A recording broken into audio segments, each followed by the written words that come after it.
This is SCWX, and what I want to do is take advantage of this high implied volatility here. So what I'm going to do is, and I've talked about it before, is do a strangle. And all a strangle is I needed to stay between 2 points. And right now, SCWX is trading at 20. So I can pick my points, but I needed to stay within those 2 points by the expiration date I picked. So I'm going to go here to this November expiration date, and I'm going to go over here to the right side where the puts are, and I'm going to do a strangle, but I'm going to adjust these strike prices. All right, and I'll explain to you in the analyzer what I'm doing. So typically when you get a strangle, they're giving you a credit, and it's going to be in between these two numbers, in between $300 and in between $350. They're giving me that credit first.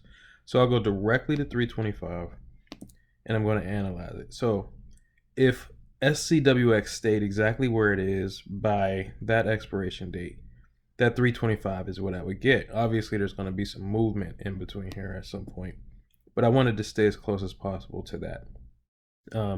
So with that actual trade, the break evens would be 16.75 and 25.75. So I needed to stay within those 2 points.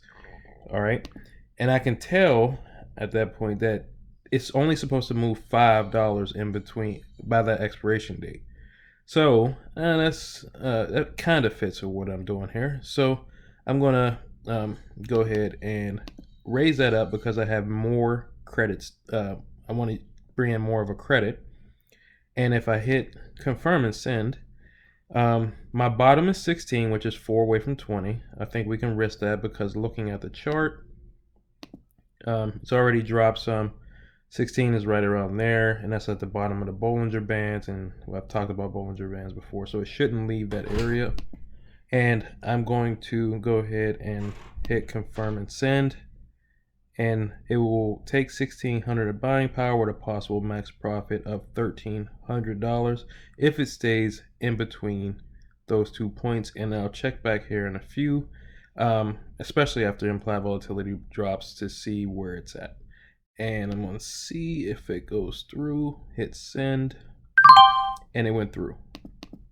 So if I go to analyze and check it, it's currently sitting at 2013, which is right there. It's 99 down. All strangles usually start out down, and as they move, as the days go by, it will gain value every day due to theta.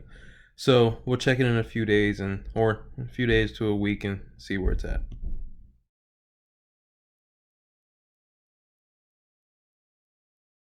So here we are a few weeks later. We're currently trading at close to $20, a little bit under at 19. And if I go out, look at where we're up now, we're currently up $800. So when we first entered this trade in the first part of the video, we were down $99 when we first started. And now we're right where that purple number is at. We're up 800, currently trading at 1974. So with this strangle, all I needed to do was stay between 16 and I believe 25. And I showed you the trade tab at where it was supposed to stay in. I believe it was within $5 of that last video, and that's exactly where it stayed. It stayed at 19, and we're up $800 because of it. So that's typically what I would do with a strangle. Normally, I would take it off at 50% of that blue number. So if my max profit was $13.60 that I could make, I would have took this off at what, $680. But we're up about $800 now.